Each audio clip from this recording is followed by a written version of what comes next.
Hello there, beautiful people. Good morning from Dhaka, Bangladesh. Welcome back to the channel. Today I have prepared a couple of videos for you. If I have energy still, I'll do three. I was requested to do a morning thoughts episode. I didn't realize that some of you actually enjoy those, even though I just talk to mostly myself and it's more of a podcast style. But I like to share things from my life, so that is an extra video I do sometimes. But let's focus on the fragrances first. Okay, so time check, it's around 1:30 here, and it's AM, pretty humid. It rained like I think yesterday or so in Bangladesh and Dhaka, but the weather is not getting any better. It's just getting worse, and the smell of our second Eid, like the Qurban and all that, it's still like in certain areas it's kind of off-putting. So I had a busy day. I came back pretty late at night after a dinner, uh, like a plan and all. So I slept basically like the whole evening. So I'm feeling better. So let's do the videos. Let's get into this. Okay. So I would like to say big thanks to my dear brother Auveek bhai who lent this fragrance to me a few days back. This is Sospiro Vibrato. So this perfume is a very high fragrance in fragrance community since it was released in 2020, 2022 or something like that. I don't remember exactly. But when this one came out, I don't know if Xerjoff made this, but I saw Sospiro, basically like same thing. But I thought the name first of all was vibrato, and I said it in once in one of the shops. I went there. I said, "Can I check your vibrato?" And I think there was someone there. A guy looked like this from the side angle, and he was like thinking maybe I meant something else. Anyway, so people later I heard people say vibrato. Okay, so I guess that's the name. Very elegant bottle. And thanks to Auveek bhai for lending me this one because this is his bottle. He didn't know I didn't review this. I think I talked about this once in one of my videos, like 10 fragrance once, but in one video, but that is not an individual review. So finally, this high fragrance is in my hand. So I used it for 2 days and I'm giving you my feedback. This is a tester unit. So it comes with a tester box. Tester box, you don't have to, there's nothing much to see. There's nothing pretty sight or anything gorgeous. But if you buy a full presentation, you get a good box. And this bottle looks like this. Very gorgeous, the velvety texture outside, the golden cap. It looks awesome actually. It looks like a niche presentation, which this is. The price is around, I have seen last I checked was $230 per bottle. And tester may cost you maybe under $200, okay?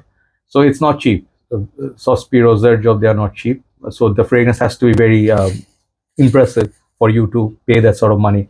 And I will tell you frankly, most of the Xerjoff and Sospiro lines that I tried, out of 10, maybe 3 or 4 were my favorites. The rest of them, they were not my type, okay?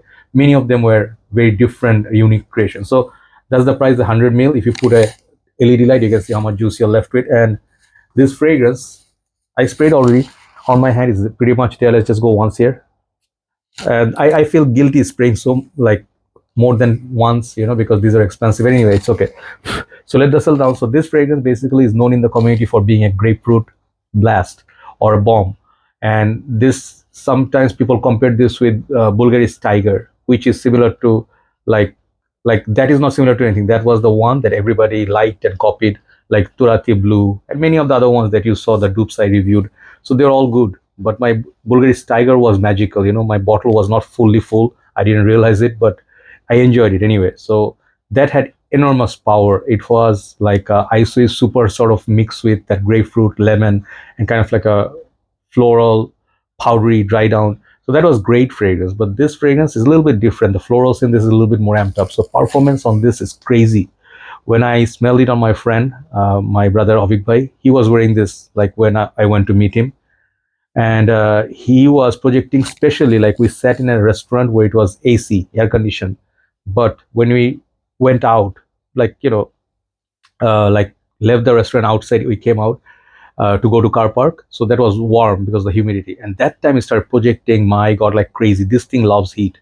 So I am guessing this is as potent as Bulgari's Tiger. So I'm giving it a 10 for performance, projection, longevity, both category.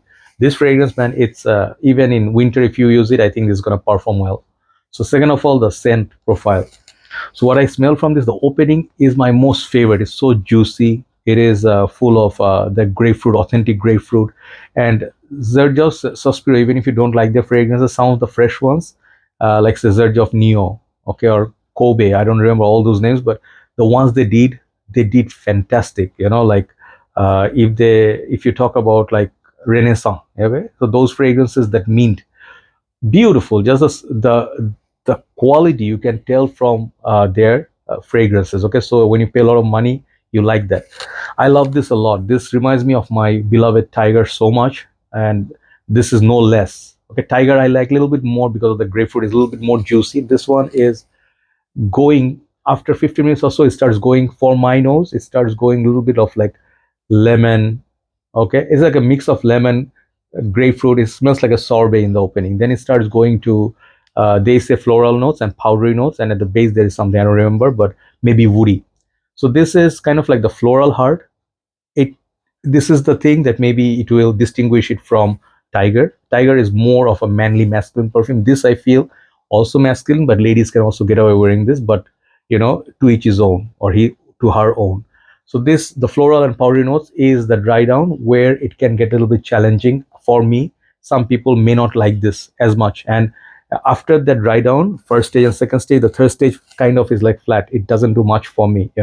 I was not a very big fan of it because it gives something like, it's like not memorable. Okay, the very base dry down.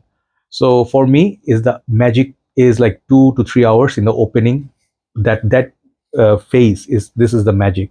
And I didn't buy this fragrance for a reason. Okay, because I had Tiger, I had all those dupes of Tiger, so I didn't feel like I needed. So um for its price, is it worth it? I think $230 is the standard price for this house and these bottles. So I cannot say, like I want it for $50. It's not a designer, right? So if you have deep pockets, yeah, for you it will not hurt. Like Penhaligon's, Tom Ford's, or say Killian's. If you buy these, this is going to be very simple, normal purchase. But if not, for normal people, they will feel this fragrance, what they smell from it. My assumption is they will feel this fragrance not worth that price point. If let's say you can get a very good deal of partial, like $150 per, almost like few sprays missing, 5 ml missing, that would be a great thing. But I would not spend more than $100 on this, because you can get the dupes which smell also good, Turati Blue and other ones. I don't remember all the names. I did 4 dupes of Tiger. So all those, they did the same thing what Tiger did, but Tiger did it better. But not Tiger did it for $260. Even nowadays when I look at my collection, I feel sometimes, like perhaps I overpaid for some of my favorite colognes. Okay, but anyway, coming back to this, if you have Tiger, you don't need this. Okay, but if you really want a solid fragrance, like let's say you're a collector in a way that you have you like to keep only 10 perfumes, 20 perfumes in your collection, and every single fragrance has to stand out, this could be your summer days, dates, man. Anywhere you go, you're gonna be the man. It's like a massive scent bubble. Like I'm telling you, the strength of this fragrance is this. It literally screams like that. Okay, it's that wide. So when people go past you and they're even 5 feet, 6 feet away, they will smell you if there's breeze, and it makes you feel really confident. Okay, because it is going to last. Some of the, let's say, Manceras do that, Nishanes do that, but you cannot say the same for many other houses. Like there's this house, man, I like it. Like, is it Ormond Jane? No, not Ormond Jane. Like the fig and sea salt. You remember? I can't remember the house name, but their fragrance excellent, posh, nice packaging, but their fragrances do not last. Like even for like Aqua di Parma, another house, comes to mind. This is opposite of those. So for me, if you spend a lot of money, you'll be very satisfied with it. But in general, I would say test it before you buy it and see the dry down. That's the most important thing. Overall, my assessment on this one: presentation, love it; smell, love it; performance, love it; price, don't like it. And is it redundant? Yes. If you have tried something similar to Bulgari Tiger, this will be not an original. So overall, I'll give this fragrance still a 9 out of 10. Excellent perfume, excellent push, and it's like a very difficult to find a weakness in this fragrance. Okay, so check it out. Okay, but anyway, once again, do not buy fragrances blind buy. Whoever reviewer is your favorite, if they say blind buy, do not blind buy, because fragrances are very subjective. Always remember that. Have a nice day. Thanks for watching. Let's do a list, and then we see if we can do a morning thoughts. Take care.